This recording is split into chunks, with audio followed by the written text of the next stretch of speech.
తండ్రైన అబ్రాహామా, నా యందు కనికరపడి లాజరు తన వ్రేలికొనను నీళ్లలో ముంచి నా నాలుకను చల్లార్చున్నట్లు అతని పంపు. కుమారుడా, నీవు నీ జీవితకాలంలో నీ మంచి వస్తువులు అనుభవించినావు. అదేమున్నది?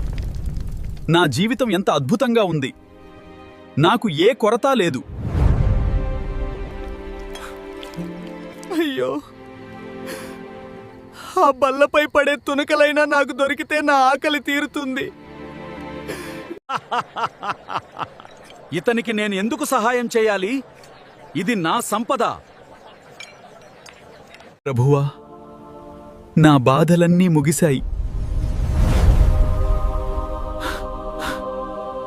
కుమారుడా, నీవు భూమిపై సుఖాలు పొందావు. లాజరు కష్టాలు అనుభవించాడు. ఇప్పుడు ఇతడు ఆదరణ పొందుతున్నాడు. తండ్రి అబ్రాహామా, లాజరును పంపించి నా నాలుకను చల్లపరచడానికి ఒక్క నీటి చుక్క ఇవ్వించండి.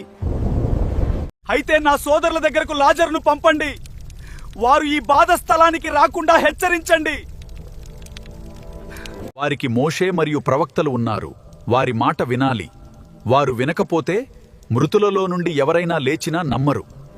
దేవుని మాట వినేవారికి జీవం ఉంటుంది. నిర్లక్ష్యం నాశనానికి దారితీస్తుంది.